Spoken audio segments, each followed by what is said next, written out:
어떤 두 탐험가가 지도만 가지고 사막의 길을 가게 되었습니다.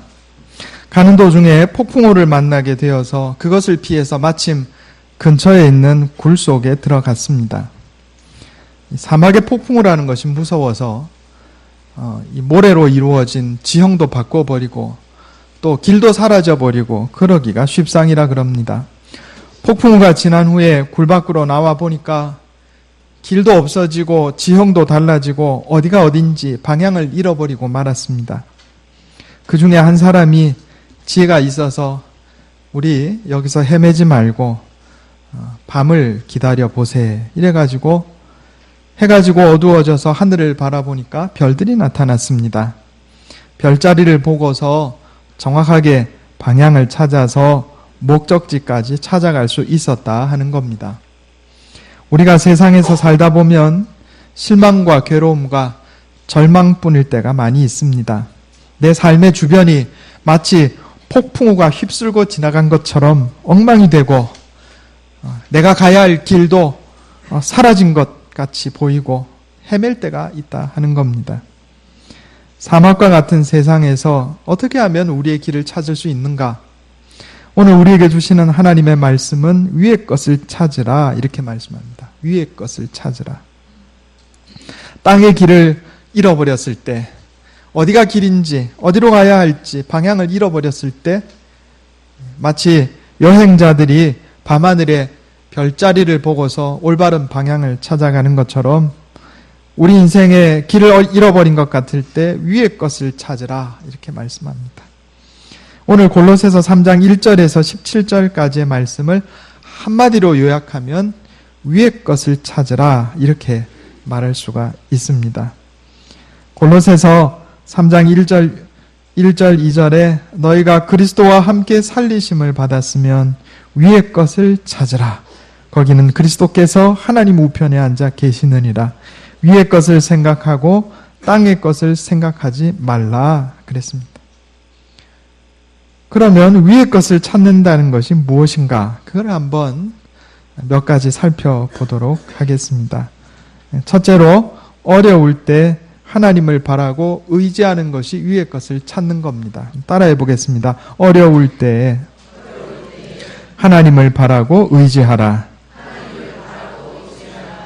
시편 62편에 보면 다윗의 노래가 기록되어 있습니다. 나의 영혼아 잠잠히 하나님만 바라라. 무릇 나의 소망이 그로부터 나오는도다. 오직 그만이 나의 반석이시요 나의 구원이시요 나의 요새이시니 내가 흔들리지 아니하리로다 그랬습니다. 여러분 다윗 임금은 하나님 마음에 합한 자라고 칭찬받은 사람입니다. 그는 이스라엘의 성군이었습니다. 그러나 그의 인생에는 온갖 고난과 환난이 많았고 어려움이 그치지 않았습니다. 그런데 바로 이런 다윗이 어렵고 힘들 때 기록했던 시편, 어렵고 힘들 때 그가 노래 불렀던 노래 가사를 살펴보면 그가 어렵고 힘들 때 하나님을 바라고 의지했다는 것을 알 수가 있습니다. 나의 영혼아 잠잠히 하나님만 바라라. 무릇 나의 소망이 그로부터 나오는도다. 하나님을 바라보면 길이 보인다 하는 얘기예요. 땅의 상황을 보면, 내 인생의 상황을 바라보면 혼란이고 인생길을 잃어버린 것 같고 앞이 보이지 않을 때에도 하나님을 바라보면 길이 보인다 하는 거예요. 여러분 이걸 믿으시기 바랍니다.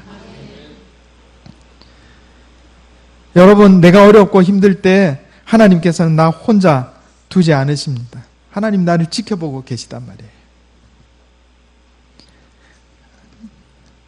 제 아이가 이제 좀 커서 지난주부터 제 아내가 이제 새벽 예배에 나오게 되었습니다.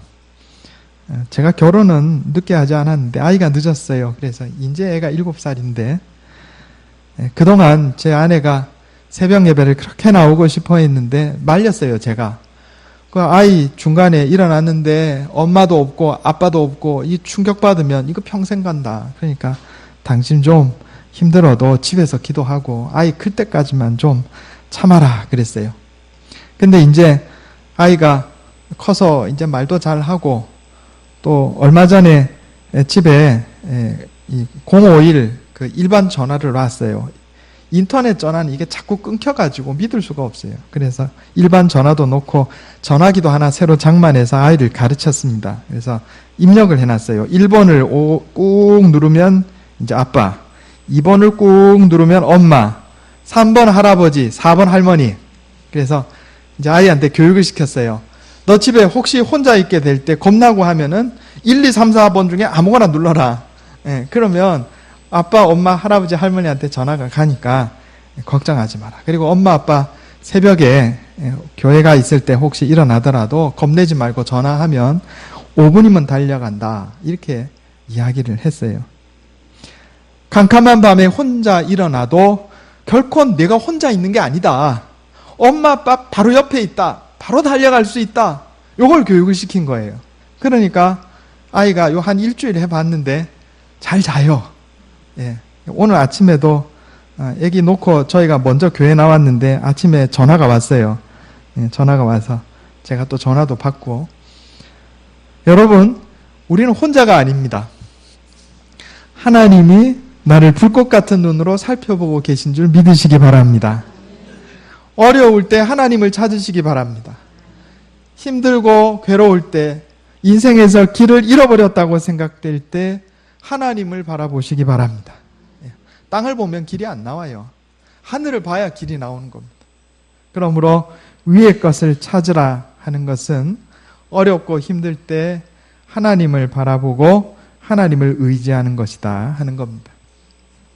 두 번째로 위의 것을 찾는다 하는 것은 나 중심의 삶을 사는 데에서 하나님 중심의 삶을 사는 것으로 바뀌는 것을 의미합니다. 따라해 보겠습니다. 나 중심의 삶에서 하나님 중심의 삶으로 하나님 중심으로 사는 것이 위의 것을 찾는 겁니다. 어떻게 하면 하나님 중심으로 사는가? 여러분, 내가요, 나를 중심으로 해서 내 생각대로 나 중심적으로 살면 이 길을 잃어버려요.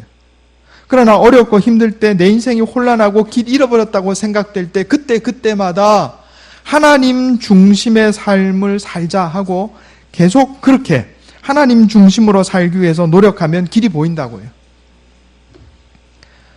저도 살면서 이런저런 어려운 일들이 많았습니다. 그 어려움 없는 사람 없죠. 또 지금도 살아가면서 순간순간 낙심할 때도 있고 괴로울 때도 있고 슬플 때도 있고 그래요. 그럴 때마다 하나님을 생각합니다. 하나님, 어떻게 하는 것이 하나님 뜻에 맞는 것인지요. 어떻게 살아야 하나님 중심으로 살 수 있는지요. 그게 어려울 때 하나님을 생각해요. 제 마음속에 자꾸 하나님을 떠올려요. 하나님 하고 기도하고 하나님 중심으로 살기 위해서 노력한단 말입니다. 그러면 길이 보여요. 하나님 중심으로 사는 것은 어떤 가지가? 먼저 신앙생활에서 여러분 신앙생활을 올바른 신앙생활과 잘못된 신앙생활을 구분하는 가장 중요한 기준 중에 하나가 그 중심이 어디 있냐 하는 겁니다. 그 중심이 어디 있냐. 예를 들어서 여러분 율법주의는 겉으로 보면 굉장히 경건해 보일지 몰라도 하나님 중심이 아니고 자기 중심이기 때문에 잘못된 신앙입니다. 예수님께서 바리새인들을 왜 책망하셨냐면은 바리새인들의 율법주의가 자기 중심적인 신앙이었기 때문에 그래요. 하나님께서 주신 말씀에 따라서 하나님께서 무엇을 기뻐하시는지 생각하지 않고 자기 나름대로 생각해낸 규칙과 규범, 자기 나름대로 생각해낸 신앙생활 패턴을 중심에다 갖다 놓고 여기에 맞춰서 신앙생활하면서 자기가 옳다 이렇게 생각했다고요. 그게 자기중심적 신앙생활입니다. 신비주의도 자기중심적인 신앙생활이에요. 언뜻 보면 율법주의하고 신비주의가 서로 양극단에 서로 대조되는 데 있는 것처럼 보이지만 사실 이 두 가지는 똑같습니다. 어떤 데서 똑같냐면 자기중심주의라는 데서 대해서 똑같아요. 신비주의는 어떤 겁니까? 자기가 혼자 기도하다가 뭘 봤단 말이에요. 환상을 봤다. 또 자기가 무슨 체험을 했다. 이걸 하나님 말씀보다 더 중요하게 여기고 자기 신앙생활의 중심으로 갖다 놓는 거예요. 이게 자기 중심적 신앙입니다. 이건 잘못된 거예요. 그럼 바른 길을 찾아갈 수가 없습니다. 하나님 중심 신앙생활이 무엇이냐면은 예수님 중심, 성경 중심, 복음주의적 신앙생활이 하나님 중심 신앙생활입니다. 그래서 오늘 본문 말씀 한번 찾아볼까요? 골로새서 2장 16절. 골로새서 2장 16절. 골로새서 2장 16절부터 19절까지 제가 읽어보겠습니다. 그러므로 먹고 마시는 것과 절기나 초하루나 안식일을 이유로 누구든지 너희를 비판하지 못하게 하라. 이것들은 장래일의 그림자이나 몸은 그리스도의 것이니라. 이 율법주의를 책망하는 겁니다. 자기들 나름대로 규정을 정하고 무슨 날을 중요하게 여기고 이것을 해야 의롭다 이래 주장했단 말이에요.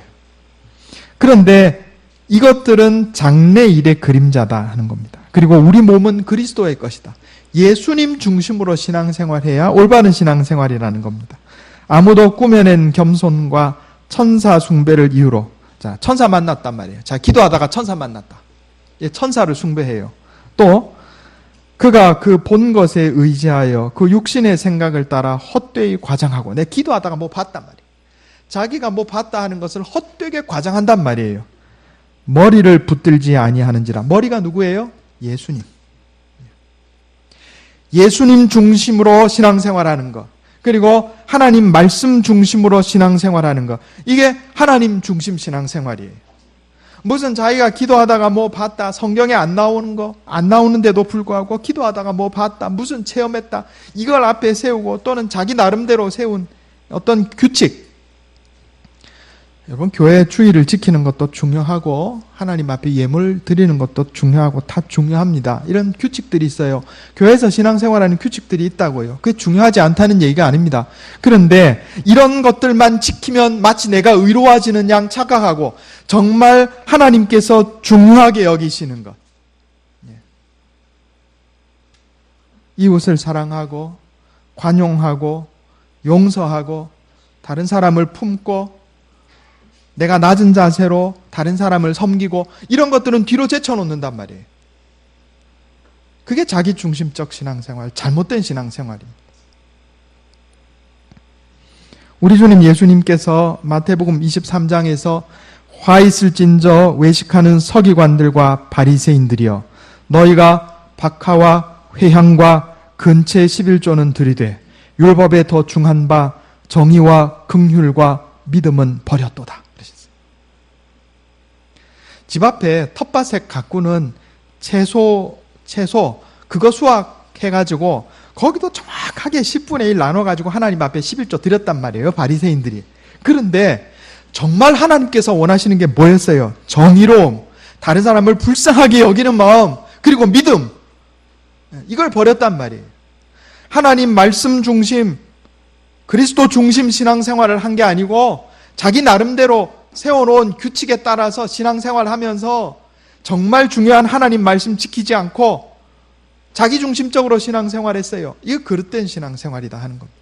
위의 것을 찾는다 하는 것은 우리가 하나님 중심 신앙생활하는 겁니다. 여러분, 내가 신앙생활하면서 낙심할 때가 있습니까? 내가 어떻게 교회 생활해야 할까? 이렇게 회의가 들 때가 있습니까? 제가 말씀드리겠습니다. 하나님 중심 신앙생활로 돌아오시면 됩니다.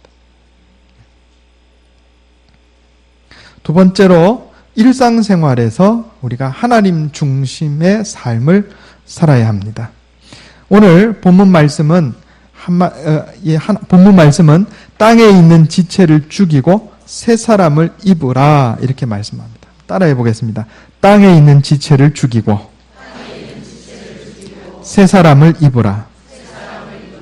여기 세 가지를 얘기합니다. 첫째는 마음으로 짓는 죄를 벗어버리라 하는 겁니다. 따라해 보겠습니다. 마음으로 짓는 죄를 벗어버리자.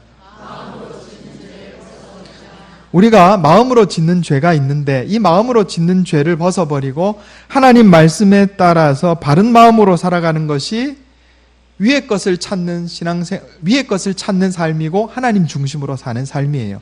그럼 우리 마음속에 죄의 뿌리는 어디 있느냐 하면 탐욕입니다. 탐욕. 탐욕은 이 돈에 대한 탐욕이 있을 수 있고요. 또 비물질적인 것, 권력이나 명예에 대한 탐욕이 있을 수 있고 또 사람에 대한 탐욕이 있을 수 있어요. 다른 사람을 내 욕망 충족의 도구로 생각하는 다른 사람에 대한 탐욕. 물질에 대한 탐욕과 비물질적인 것에 대한 탐욕과 사람에 대한 탐욕. 이게 죄의 뿌리라는 겁니다. 탐욕을 버리라는 거예요. 오늘날 자본주의 사회는요, 사람이 욕심을 가지는 것이 마치 정당하고 바른 것처럼 선전합니다. 그러나 성경은 결코 우리에게 그렇게 말씀하지 않습니다. 탐욕을 버리라 이렇게 말씀합니다. 탐욕을 버리고 어떻게 살아야 되겠어요? 시가 생각이 나는데 옛날에 제가 고등학생 때 국어책에 나온 시인데 구름에 달 가듯이 가는 나그네 이런 시가 있어요. 구름에 달 가듯이 가는 나그네. 우리가 이 인생을 살면서 이 세상의 어떤 것에 집착하고 탐욕을 부리지 말고 마치 구름에 달 가듯이 구름에 달이 가듯이 거치지 않고 지나가는 나그네와 같은 삶을 사는 것, 이것이 그리스도인의 삶이다 하는 겁니다. 베드로전서와 베드로후서에 보면 그리스도인을 호칭하기를 나그네라 이렇게 호칭합니다. 순례자다 이렇게 호칭합니다. 우리는요, 이 세상의 삶을 그저 스쳐서 지나가는 것 뿐이에요. 여기에 집착하고 탐욕 부릴 일이 없어요.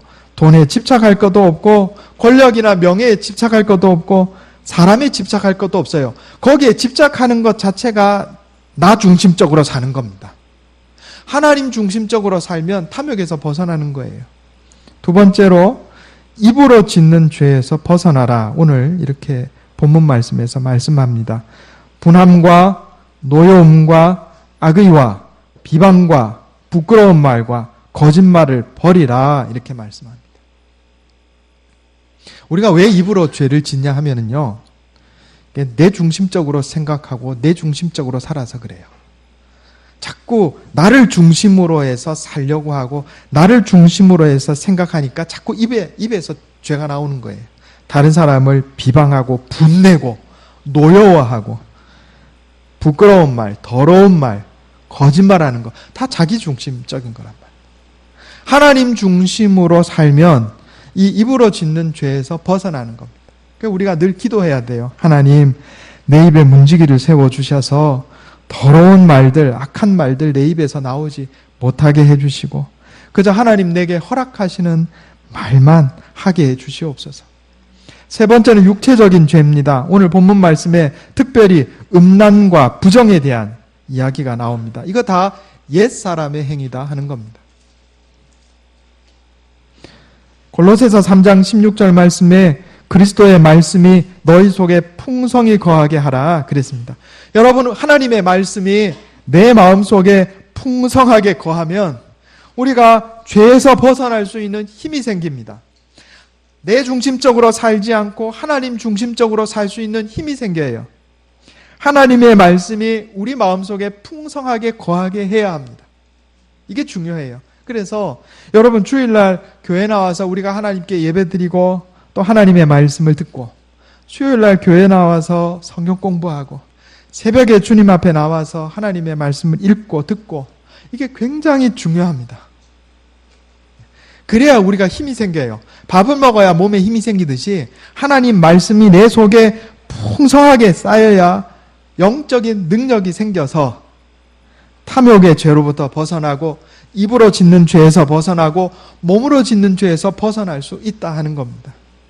특별히 우리 지난주에 우리 중직자로 선출되신 분들을 특별히 명심하시기 바랍니다. 주일날 나와서 예배드리고 또 수요일날 나와서 성경 공부하고 새벽에 나와서 기도하고, 여러분 이건 기본이에요. 이게 되어야 그러니까 마음으로 짓는 죄, 입으로 짓는 죄, 몸으로 짓는 죄에서 벗어날 수 있어요. 그리고 저와 영적인 호흡을 맞출 수 있어요. 말씀을 공부하지 않고 기도하지 않는 사람은 신뢰할 수가 없어요. 왜냐하면 사람이 악해서, 우리가 악해서 자꾸 내 중심적으로 기울기 때문에 그렇습니다. 신앙생활을 바로 하는 사람, 일상생활에서 삶을 바로 사는 사람은 다 하나님 중심으로 사는 사람이에요. 하나님 중심으로 사는 사람, 위의 것을 보고 사는 사람은 바르게 신앙생활하고 바르게 살아요. 그런데 자꾸 예배 빠지고 하나님의 말씀 배우기를 게을리하고 기도하지 않는 사람은요, 자꾸 자기 중심적으로 기우는데 겉모양은 신앙생활 하는 것 같은데 자꾸 탈선합니다. 그래가지고 교회 문제를 일으켜요. 이런 사람들이. 가정의 문제를 일으켜요. 하나님 중심으로 살아야 된다 하는 겁니다.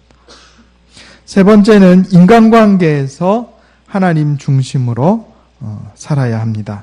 우리 말씀 조금 더 찾아보겠습니다. 골로새서 3장 18절, 골로새서 3장 18절에서 4장 1절.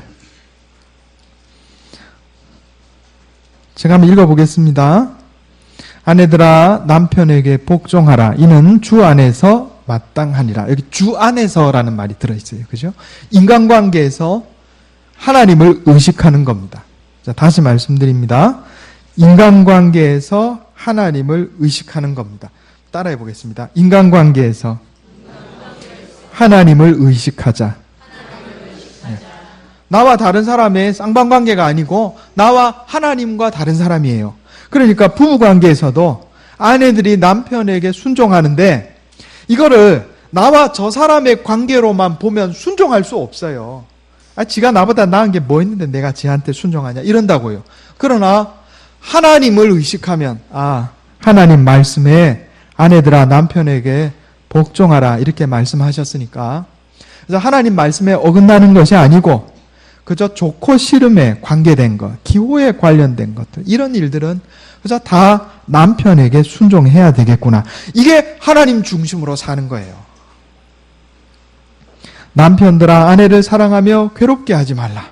마찬가지입니다. 자녀들아 모든 일에 부모에게 순종하라. 이는 주 안에서 기쁘게 하는 것이니라. 여러분 성경에 특별히 바울 서신을 살펴보면 계속해서 반복되는 말씀이 있는데 그리스도 안에서 주 안에서 그리스도 안에서 그리스도 안에서 주 안에서 그리스도 예수 안에서 계속해서 나오는 말씀이에요. 그게 뭐냐 하면은 하나님 중심으로 살라는 거예요. 인간관계에서도 하나님을 의식하고 살아야 돼요. 종들에게도 말합니다. 여러분 고용되어서 일을 하는 사람들에게 오늘 골로새서 3장 22절에 종들아 모든 일에 육신의 상전들에게 순종하되 사람을 기쁘게 하는 자와 같이 눈가림만 하지 말고 오직 주를 두려워하여 성실한 마음으로 하라. 하나님을 의식하는 거예요. 내가 사장만 의식하는 게 아니라 하나님을 의식하고 직장생활 하라는 거예요. 이게 하나님 중심적으로 사는 겁니다. 또 사장들은 직원들을 대할 때 상전들아 의와 공평을 종들에게 베풀지니 너희에게도 하늘에 상전이 계심을 알지어다.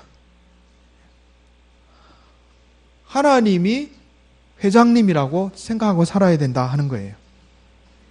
전에도 한번 말씀드렸지만 제 당회할 때 항상 제 마음에 기도합니다. 하나님, 주님께서 당회장 되어주셔서 이 자리에 임재하여 주시옵소서. 이게 하나님 중심적인 거예요. 남편과 아내, 부부 사이에서도 하나님, 주님께서 가장이 되어주시고 호주가 되어주셔서 우리 가정을 인도하여 주시옵소서. 회사를 경영할 때도 하나님께서 회장님이 되어주셔서 우리 회사를 경영하여 주시옵소서. 이게 하나님 중심으로 사는 거예요.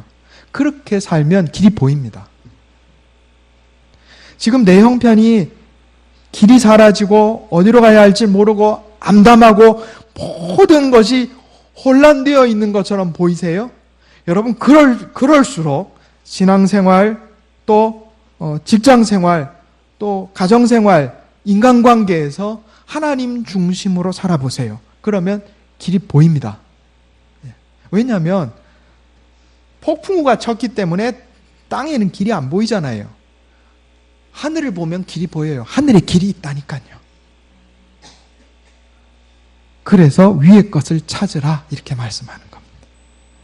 세 번째로 위의 것을 찾는다 하는 것은 내세 소망을 두고 준비하며 살라 하는 겁니다. 따라해 보겠습니다. 내세 소망을 두고 준비하며 살라. 한 노예가 있었는데 그 주인이 죽었습니다. 그래서 이 노예가 주인의 죽음을 슬퍼하고 있는데 어떤 사람이 와서 이 노예에게 말을 합니다. 주인이 천국에 가지 않았는가? 그러니까 그렇게 슬퍼하지 말라 이렇게 이야기했어요. 그러자 이 노예가 이 사람에게 대답하기를 선생님, 죄송하지만 저는 그렇게 생각하지 않습니다. 왜냐하면 저희 주인 되시는 분은 늘 준비성이 철저하셔서 어느 곳에 가든지 늘 준비를 하셨습니다. 읍내에 갈 때도 며칠 전부터 준비를 해서 읍내에 가시고 들이나 산에 놀러 가실 때도 며칠씩 준비해서 다 갖춰서 놀러 가셨습니다. 그런데 저는 저희 주인이 살아 생전에 천국 갈 준비하는 모습 한 번도 본 적이 없습니다. 그런데 저는 제 주인이 천국에 갔다고 도저히 생각할 수가 없습니다. 이래 대답했다고 그래요. 여러분 준비하고 사십니까? 내가 하나님 앞에 설 그날을 준비하고 사십니까? 그날을 준비하고 사는 것이 위의 것을 찾는 삶이에요. 내가 하나님 앞에 설 그날을 소망하며 사는 것이 하나님 중심으로 사는 삶이에요. 군에 복무하는 자는 제대할 날을 소망하면서 현재의 고난을 견뎌냅니다. 이 세상의 삶은 짧고 우리에게 영원한 내세가 기다리고 있음을 기억해야 할 것입니다. 여러분, 내세의 소망을 품고 살면 우리가 이 세상에서 살며 겪는 희노애락이 아무것도 아닙니다. 그게 아무것도 아니에요. 내가 내세를 소망하지 않고 위의 것을 찾지 않고 자꾸 땅의 것만 보니까 혼란하고 길이 안 보이고 어두운 거예요. 욥기 19장 26절에 보면 욥이 이렇게 고백합니다. 내 가죽이 벗김을 당한 뒤에도 내가 육체 밖에서 하나님을 보리라. 여러분, 욥에게 부활신앙이 있었어요. 그 고난 중에도 그가 끝까지 하나님을 바랄 수 있었던 이유 중에 하나가 그에게 내세를 소망하는 믿음이 있었기 때문에 그렇습니다. 마태복음 6장 20절에 우리 주님 예수님께서 오직 너희를 위하여 보물을 하늘에 쌓아두라. 거기는 좀이나 동록이 해하지 못하며 도둑이 구멍을 뚫지도 못하고 도둑질도 못하느니라 그랬습니다. 어디로 가야 할지 인생길을 잃어버렸다고 생각하시는 분 혹시 계십니까? 내 삶이 온통 흐트러져서 무엇을 해야 할지 혼란스러운 분이 계십니까? 위의 것을 찾으시기 바랍니다. 하늘을 바라보시기 바랍니다. 거기에 영적인 길이 있습니다. 어려울 때 하나님을 바라보고 하나님을 찾고 또 신앙생활에서 일상생활에서 인간관계에서 하나님 중심의 삶을 살고 내세 소망을 두고 삶으로 말미암아 하나님께서 내게 주시는 새로운 인생길, 밝은 인생길 살아가는 저와 여러분 되시기를 예수님의 이름으로 축원합니다. 기도하겠습니다. 하나님, 우리가 인생을 살면서 길을 잃었다고 느껴질 때가 많음을 주님 앞에 고백합니다. 가정의 여러 가지 일들 때문에 또 경제적인 어려운 일들 때문에 또 인간관계에서 낙심하고 원하는 일들이 잘 되지 않아서 슬퍼하고 혼란에 빠질 때가 있음을 주님 앞에 고백합니다. 하나님, 길을 잃었다고 생각할 때 하늘을 바라보게 하여 주시옵소서. 위의 것을 찾게 하여 주시옵소서. 나를 홀로 두지 않으시고 불꽃 같은 눈으로 나를 살펴보시는 하나님의 사랑을 믿습니다. 어려울 때 하나님을 바라고 의지하게 하여 주시옵소서. 신앙생활에서 일상생활에서 인간관계에서 나 중심으로 살지 말게 하시고 하나님 중심으로 사는 삶을 살게 하셔서 위의 것을 찾게 하여 주시옵소서. 이 세상에 사라져 없어질 것들에 집착하지 말고 내세를 소망하며 하늘의 보물을 쌓는 삶을 살게 하여 주시옵소서. 이처럼 위의 것을 찾는 삶을 살아감으로 말미암아 하나님 내게 밝혀주시는 새 길을 발견하게 하시고 승리하는 인생 살게 하여 주시옵소서. 우리 주 예수님의 이름으로 간절히 기도하옵나이다. 아멘.